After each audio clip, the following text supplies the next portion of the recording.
लोकसभा का चुनाव अब अंतिम दौर में पहुंच चुका है। सिर्फ 2 दिन बचे हुए हैं चुनावी प्रचार को लेकर के और सारी पार्टियों ने पूरी ताकत झोंक दी है। आपने देखा कि अभी हम लोग राजपुर में, रघुनाथपुर प्रखंड के राजपुर के मैदान में थे और यहाँ पे कई दिग्गज नेता, जीतन राम मांझी, कई बड़े नेता यहाँ पे पहुँचे हुए थे और सभी लोगों ने अपनी बातों को यहाँ पे रखा है।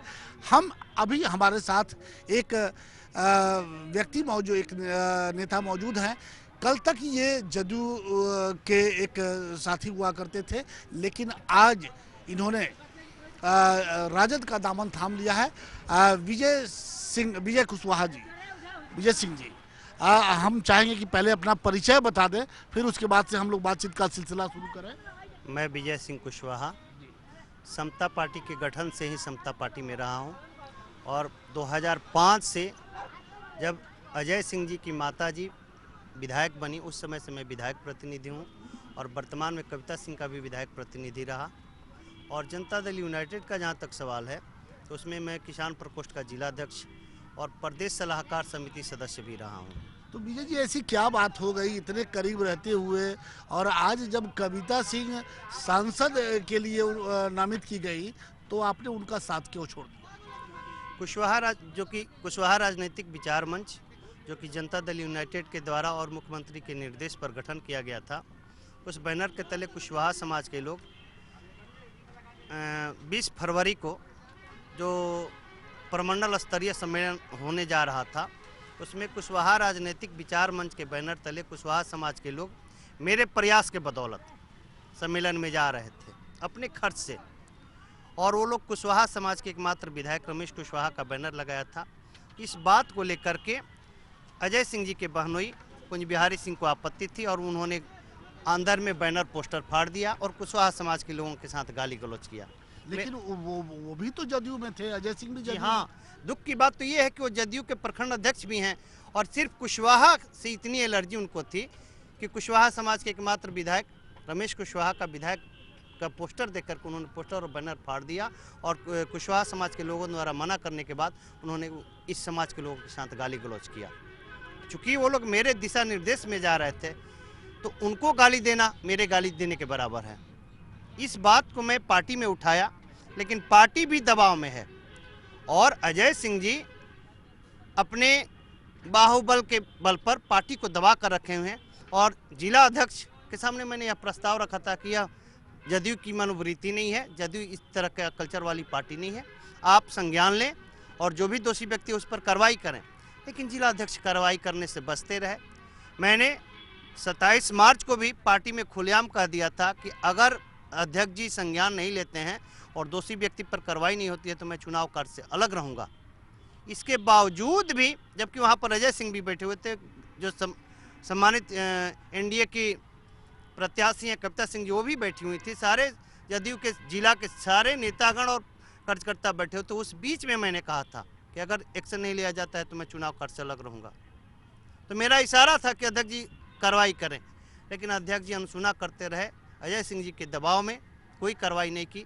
इसलिए मैं अपने समाज के सम्मान के लिए, और दूसरी बात जो आरक्षण पर खतरा है, भारतीय संविधान पर खतरा है, इस मुद्दा को लेकर के मैंने राष्ट्रीय जनता दल को समर्थन दिया पूरे समाज के साथ। लेकिन विजय जी, आज जिस तरह से अजय जी कहते हैं कि सबका साथ सबका विकास, आपने अलग बात कह दी कि वो नाराज थे, उन्होंने बैनर पोस्टर कुशवाहा समाज के विधायक का वो लगा हुआ था, उसका बैनर पोस्टर फाड़ दिया, लेकिन आज तो वो चर्चा करते हैं कि सबका साथ सबका विकास। ये गलत नारा है। अजय सिंह जी का एकमात्र उद्देश्य है सबका साथ अपना विकास।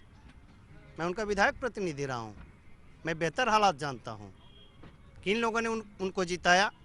यही दलित, अति पिछड़ा और अल्पसंख्यक समुदाय के लोगों ने 2015 में इनको जिताया। लेकिन बड़े दुख के साथ कहना पड़ता है कि इनकी नहीं सुनी जाती है और जाति विशेष के लिए ये काम करते हैं। तो सबका साथ सबका विकास का नारा ये तो झूठा है, खोखला है। अच्छा, आप तो जदयू के पदाधिकारी रहे हुए हैं, आज जदयू की जो हालात बनी हुई है, जदयू के ऐसा लग रहा है कि जदयू विलीन हो चुका है इस चुनाव से। जदयू के लोग हैं वो गेरुआ पहन रहे हैं। आपकी जो कविता सिंह हैं वो गेरुआ साड़ी पहन के चलती हैं, पूरा पगड़ी बांध के चलती हैं। जिस तरह से एक हिंदुत्व की जो साध्वी वगैरह साध्वी प्रज्ञा सिंह हैं वो उस तरह से वो चलती हैं। तो आखिर जदयू तो सेकुलर पार्टी है और ये इस तरह से भगवाकरण, जदयू का भगवाकरण हो गया, ये समझ में लोगों को नहीं आ रहा है। कुछ आपको समझ में आ रहा है? मैं बता रहा हूँ, एक शायरी है कि बफूरे गम में दो आंसू बहाएं तो बगावत है, सितमगारे जहाँ को भूल जाएं तो बगावत है, समझ में ही नहीं आता कि छेड़े दास्ता कैसे, हंसाएं तो बगावत है, रुलाएं तो बगावत है। भाई नेतृत्व ही भटक गया है। जदयू के जो राष्ट्रीय अध्यक्ष हैं नीतीश कुमार जी, उन्होंने ही कहा था कि मैं सांप्रदायिक शक्तियों से कोई समझौता नहीं करूंगा, और इन्हीं के मुख्यमंत्रित्व काल में और राष्ट्रीय अध्यक्ष के काल में अजय सिंह जी आज से नहीं 2.5 साल पहले से राष्ट्रीय हिंदू युवा वाहिनी के प्रदेश अध्यक्ष बन करके पूरा भगवा बांध करके घूम रहे हैं। तो जिस व्यक्ति को जदयू को दंडित करना चाहिए था, उस व्यक्ति की पत्नी को उसने टिकट दे दिया। तो मुझे तो समझ में नहीं आता है कि जदयू जो है भाजपा के साथ गठबंधन किया है या अपने आप का विलय कर लिया है, मुझे खुद ही समझ में नहीं आता है। एक तरफ कहीं भी नीतीश कुमार की चर्चा उनके प्रत्याशी नहीं करते हैं, सिर्फ मोदी मोदी का नारा। अजय सिंह खुद पार्टी की मीटिंग में कह दिए थे कि जिस दिन मेरी पत्नी आई तो जदयू कहाँ था, मेरे संगठन के लोग थे। तो ये तो पैरेलल संगठन चलाते हैं। तो मुझे खुद ही समझ, अभी 2 रोज पहले भारतीय जनता पार्टी के राष्ट्रीय अध्यक्ष अमित शाह जी आए थे, लेकिन जैसे ही वो मंच पे आए लोगों का नाम उन्होंने लेना शुरू किया और इसी क्रम के में आपके जो रमेश सिंह कुशवाहा जदयू के जो विधायक हैं जीरादेई के, वो वहाँ उनका नाम शायद नहीं लिया गया, जिसकी वजह से वो मंच से उठ करके चले गए। इसको आप किस रूप में देखते हैं कि क्या दोनों में जो तालमेल है, कहीं तालमेल का अभाव है? देखिए, पार्टी में कुशवाहा समाज को प्रताड़ित किया जा रहा है, मेरे समाज को गाली दी गई। और रमेश कुशवाहा, मैं कहना चाहता हूँ, देखिए राजनीति अपनी जगह है और व्यक्तिगत आक्षेप अपनी जगह है। रमेश कुशवाहा आज भी ईमानदारी के साथ जदयू के साथ लगे हुए हैं और ये जदयू का आपसी मामला है। लेकिन मुझे पता चला है कि रमेश कुशवाहा जी अपने विधानसभा में प्रत्याशी, जदयू के एनडीए के प्रत्याशी के लिए वोट मांग रहे थे और अजय सिंह जी के कुछ पीछे के लोग, उन्हीं के साथ के लोग पीछे से कह रहे थे कि इस बार से घूम लें, अगली बार से घूमने का मौका नहीं मिलेगा। इसका मतलब ये है कि अगर ये जीत जाते हैं तो रमेश सिंह कुशवाहा का टिकट निश्चित रूप से कटवाएंगे। एक बार और मैं बता दूं कि रमेश कुशवाहा को दरौंदा का प्रभारी बनाया गया था, विधानसभा का कार्यक्रम के लिए, खास कार्यक्रम के लिए प्रभारी बनाया गया था। तो अजय सिंह जी प्रदेश अध्यक्ष के पास जा करके और वहाँ से इनको प्रभार पद से हटवा दिया था। तो रमेश कुशवाहा से तो उनको एलर्जी शुरू से है, कुशवाहा समाज से एलर्जी है।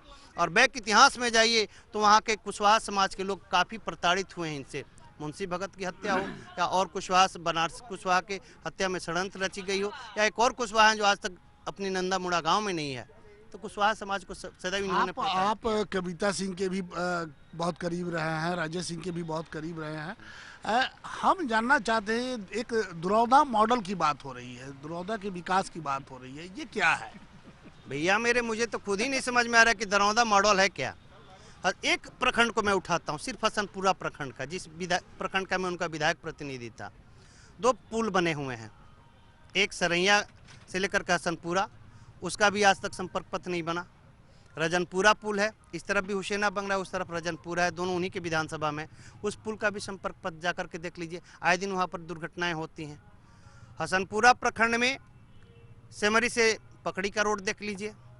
हसनपुरा प्रखंड मुख्यालय से जो दरौंदा रास्ता जाता है, उस रास्ते को देख लीजिए। ये तो पूरे बिहार में, पूरे जिले में छोटा मोटा पुल तो बना हुआ है। ये मॉडल क्या है? मॉडल तो उसे कहते हैं कि भाई आपने एकदम स्मार्ट सिटी बना दिया, किसी गांव को, किसी शहर को स्मार्ट सिटी बना दिया, तो उसको मॉडल कहा जाता है।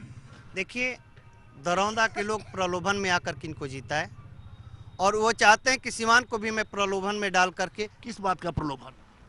झांसे थी कि क्या झांसा क्या था? झांसा था कि मुझे जीते मैं दरौंदा का विकास करूंगा। लेकिन दुख के साथ कहना पड़ता है कि 2010 से उनकी 1 साल उनकी माताजी विधायक रहीं या 8-9 साल उनकी पत्नी विधायक रहीं, कहाँ विकास हुआ है? मैं पूछना चाहता हूँ। किसी वर्ग विशेष के लोगों का विकास हुआ है। मैं जात का नाम नहीं लेना चाहता हूँ, क्योंकि एक व्यक्ति से पूरी जाति नहीं होती है, जाति विशेष का विकास हुआ है। और जो आप कह रहे थे कि सबका साथ सबका विकास, तो जी नहीं, सबका साथ अपना विकास अजय सिंह जी का मूल लक्ष्य है। आज जिस तरह से जो जदयू और भाजपा का जो गठबंधन है, उसमें जो सरफुटअव्वल उसको बोला जाता है, वो मचा हुआ है। बीजेपी के सांसद हैं, बीजेपी के जो जिला अध्यक्ष हैं, उनको कहते हैं, सरेआम अखबारों में भी छपता है और मंच से भी कहते हैं कि जो यहाँ के पूर्व सांसद मोहम्मद शहाबुद्दीन से उनका संबंध है, और इस तरह ऐसी बहुत सी बातें आती हैं। तो ये क्या, किस करवट बैठेगा सिवान का ये चुनाव? मैं क्या कहूँ, ये तो जदयू और भाजपा के गठबंधन की बात है। फिर भी जब आपने सवाल किया है तो मैं बता दूं कि जिस मोहम्मद शहाबुद्दीन के नाम पर ये लोग राजनीति कर रहे हैं, तो मनोज सिंह, जितेंद्र स्वामी, ये लोग कहाँ थे? शुरुआत में तो इनकी राजनीति मोहम्मद शहाबुद्दीन के साथ ही शुरू हुई है, और जितने भी कर्म थे ये लोग किए, और आज जब पार्टी छोड़ दिए तो शहाबुद्दीन साहब को दोषी ठहरा रहे हैं। तो दोषी तो ये लोग भी हैं। और मैं बता देता हूं कि ओम प्रकाश यादव का टिकट सिर्फ इसलिए कटा है कि वो पिछड़ी जाति से आते हैं। पूरे देश में जो धारा चल रही है, संविधान को डैमेज किया जा रहा है, बहुत महीन लकीर खींच करके धीरे धीरे संविधान को खत्म करने का प्रयास किया जा रहा है। आपको लग रहा है कि सामंतवादी जो सोच के व्यक्ति जो लोग हैं, वो हावी हो रहे हैं देश की व्यवस्था पे? एकदम मोदी जी कह रहे हैं कि मैं अति पिछड़ा हूँ, और अति पिछड़ा से आता हूँ, और पिछड़ा पर ऐसा नहीं होने दूंगा। लेकिन उन्होंने टिकट किसको दिया है? भाजपा में एक भी कुशवाहा को टिकट नहीं दिया। मैं बता रहा हूँ, आरा, वैशाली, छपरा, महाराजगंज, सिवान, मोतिहारी, औरंगाबाद, सिर्फ एक ही जाति, राजपूत जाति को दिया गया है, जिनकी आबादी मात्र 3% है। तो आप सोच सकते हैं, 175 सवर्णों को टिकट दिया गया है, सिर्फ राजपूत जाति को टिकट दिया गया है पूरे देश में। आप खुद समझ सकते हैं। बिहार में 18 सीट एनडीए ने सवर्णों को दिया है, यानी कि 45%। तो आरक्षण है कहाँ? जो लोग 10 अप्रैल को आरक्षण के खिलाफ, संविधान के खिलाफ, SC/ST एक्ट के खिलाफ सड़क पर उतरे थे, तो क्या वो लोग हमारी वोट से जीत करके हमारे समाज के लिए, पिछड़ा अति पिछड़ा, दलित महादलित के लिए क्या रक्षा करने वाली बात करेंगे? निश्चित रूप से ये लोग संविधान को खत्म करने का प्रयास करेंगे। चलिए, एक अंतिम सवाल हम आपसे करेंगे कि जिस तरह से पूर्व सांसद मोहम्मद शहाबुद्दीन के साथ बहुत से लोग हैं, रहने वाले लोग, आज वो दल छोड़ के कोई जदयू में चला गया, कोई बीजेपी में चला गया, और वहाँ जाकर बिल्कुल पाक साफ हो गया। और हमेशा हर चुनाव में मोहम्मद शहाबुद्दीन के एक आतंक को दिखाया जाता है। अगर शहाबुद्दीन भी बीजेपी ज्वाइन कर लेते तो ये जो आज इस तरह की बातें हो रही थी, क्या ये लोग उन्हें ये कहते कि इनके आतंक पे सिवान या कुछ और बात होती? ऐसा कुछ भी नहीं होता। मुझे भी पता नहीं है कि भाजपा के पास ऐसा कौन सा वॉशिंग पाउडर है कि जो भी दूसरे दल का नेता कितना हो कचड़ा लगा करके जब उनके दल में चला जाता है तो एकदम पाक साफ हो जाता है। वो चाहे बहुत, आप भी सिवान के हैं, आप तो खुद जानते हैं कि बहुत सारे उदाहरण हैं। मनोज सिंह हैं, जितेंद्र स्वामी हैं, और भी बहुत सारे नेता हैं जो कि पहले शहाबुद्दीन साहब के साथ थे और आज भाजपा में चले गए तो पाक साफ हो गए, उन पर कोई लांछन ही नहीं लगा रहा है। एक और सवाल मैं करना चाहता हूँ। बार बार राहुल गांधी से पूछा जाता है कि इनका जाति क्या है, इनका धर्म क्या है, तो वरुण गांधी से क्यों नहीं पूछा जाता है कि आपकी जाति और आपका धर्म क्या है? इसी से अंदाजा लगा लीजिए कि जो भाजपा में वो पाक साफ है, कोई वरुण गांधी से उनकी जाति नहीं पूछता है। लेकिन बार बार राहुल गांधी से पूछा जाता है कि आप किस जाति के हैं, किस धर्म के हैं। भाजपा वाले पहले वरुण गांधी। लगता है कि आज की जो जनता है वो काफी जागरूक हो चुकी है और वो किसी बहकावे में नहीं आएगी? एकदम निश्चित रूप से। जो एनडीए का यहाँ एजेंडा है कि हिंदू और हिंदुस्तान खतरे में है, तो मैं बता देना चाहता हूँ कि न हिंदू खतरे में है, न हिंदुस्तान खतरे में है। बाबा साहब अम्बेडकर का भारतीय संविधान खतरे में है। और यहाँ की जनता जो है, खास करके दलित महादलित, SC/ST के लोग और EBC और BC के लोग, जागरूक हो चुके हैं अपने संविधान के प्रति, अपने संप्रभुता के प्रति और अपने आरक्षण के प्रति, और अपनी जान दे करके भी अपने संविधान को बचाने का प्रयास करेंगे, अपने आरक्षण को बचाने का प्रयास। अजय सिंह ये कह रहे हैं कि 12 तारीख के बाद 23 तारीख को जब रिजल्ट आएगा उसके बाद आपकी जो नेत्री हैं हिना साहब और उनके सुपुत्र ओसामा को पाकिस्तान जाना होगा। क्या सोचा है आपने? क्या भारतीय संविधान में ऐसी व्यवस्था है क्या कि किसी भारतीय नागरिक को पाकिस्तान भेज दिया जाएगा? मैं एक वाकया याद दिलाना चाहूँगा बड़े भाई अजय सिंह जी को। वैसे उम्र में मुझसे छोटे हैं, लेकिन फिर भी मैं सम्मानित करता हूँ, और किसी भी व्यक्ति को वचन का दरिद्र नहीं होना चाहिए, शब्द पे कम से कम शब्द पे नियंत्रण होना चाहिए। वो तो भटक भी गए हैं, बहुत सारी बातें करते हैं, बुर्का वाली चाहिए कि भगवा वाली चाहिए, और थे ब्राह्मण देवता जो कि हमारे समाज के आदरणीय हैं, पूजनीय हैं। भारतीय संविधान में देश के हर एक नागरिक को अपने सम्मान से के साथ जीने का अधिकार है, और अपने मत का प्रयोग करने का उसे स्वतंत्रता है। लेकिन अजय भाई जो कह रहे हैं कि ब्राह्मण जो हैं पतल चट्टा हैं, मुगलों के वंशज को जनेऊ ले जा करके उनके पैर के अंगूठे में छुआते हैं, तो देखिए ये तो गलत बात है। सबका अपना अपना संबंध है, अपना अपना रिश्ता है। अगर आपके साथ रिश्ता रहेगा तो अच्छा है, और दूसरे के साथ रिश्ता हो गया तो खराब हो गया, ये गलत बात है। और मैं अजय भाई से निवेदन करूंगा कि इस तरह की समाज को तोड़ने वाली बातें ना करें। आने वाले विधानसभा चुनाव, चूंकि अब लोकसभा का तो अंतिम चरण चल रहा है, इसके बाद अब विधानसभा की तैयारी होगी। क्या ये सवाल नीतीश कुमार से भी जनता पूछेगी कि आप ही के विधायक जब ये कहते हैं कि भगवा और बुर्का का भेदभाव करते हैं, तो ये सवाल उनसे पूछा जाएगा? मैं भूल गया था, एक वाक्य याद आ गया फिर से। 2015 में जब विधानसभा चुनाव कविता सिंह जी जीती थी, तो यहीं अजय सिंह जी हसनपुरा में बैठक करके बोले थे कि अगर दलित महादलित और ख़ास करके शहाबुद्दीन साहब के लोग मुसलमान भाई नहीं होते तो मैं चुनाव हार गया होता। तो उस समय तो भगवाधारी और बुर्काधारी की बात अजय भाई नहीं किए थे। फिर आज क्यों? गुड़ खाए और गुलगुला से परहेज, यह नहीं चलेगा। तो आज जिस तरह से अजय सिंह का भगवाकरण हुआ है और अजय सिंह जदयू के नेता हैं, तो ये चुनाव क्या रंग दिखाएगा? उनके जो लोग हैं, उनके जो मतदाता हैं, दुरौदा विधानसभा की मैं बात कर रहा हूँ, वो क्या करेंगे? क्या फैसला लेंगे? देखिए, इस भगवा के बहकावे में नहीं आ देंगे। मैं बता देना चाहता हूँ कि भगवा इस देश के सबसे पहले भगवान बुद्ध ने पहना था, और भगवा पहन करके भगवान बुद्ध ने पूरे विश्व को शांति का संदेश दिया था, और सत्य और अहिंसा पर चलने का मार्ग अपनाया था, और सभी मानव धर्म से प्रेम करने का, सभी मानव से प्रेम करने का, और सभी धर्मों से प्रेम करना सिखलाया था। फिर ये कौन भगवाधारी हैं? मैं तो कहता हूँ कि इन्होंने भगवा पहन करके भगवान बुद्ध के भगवा को, जिसे पूरा विश्व आदर और सम्मान के साथ देखता है, उस भगवा को कलंकित किया है। तो मैं भारतीय होने के नाते, और ख़ास करके दरौंदा विधानसभा के लोगों से और सीमा लोकसभा के लोगों से कहूँगा कि भाइयों, अपने भगवा को बचाओ, जो अजय सिंह पहन करके उसको कलंकित कर रहे हैं।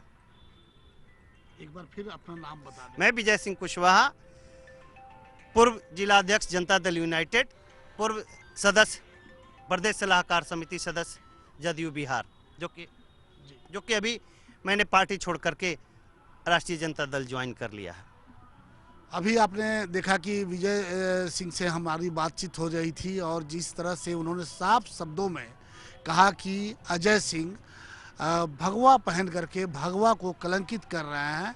वो जदयू के नेता हैं, जदयू में इस तरह की बातें नहीं होती हैं, वहाँ बुर्का और साड़ी में भेद नहीं किया जाता है, लेकिन वो अगर कर रहे हैं तो ये उन पर भारी पड़ेगा, और जनता किसी बहकावे में नहीं आने वाली है। अब देखना है कि जो 12 तारीख को जो जनता जाती है बूथ पे अपने मत का प्रयोग करने के लिए, क्या वो ऐसे शब्दों के जाल में उलझती है, जात पात के जाल में उलझती है, या विकास को सामने रख करके अपने गांव का विकास, अपने शहर का विकास, अपने मोहल्ले का विकास, अपने समाज का विकास, उस विकास को आगे रख के अपने प्रतिनिधि को चुनती है? ये तो आने वाला वक्त ही बताएगा।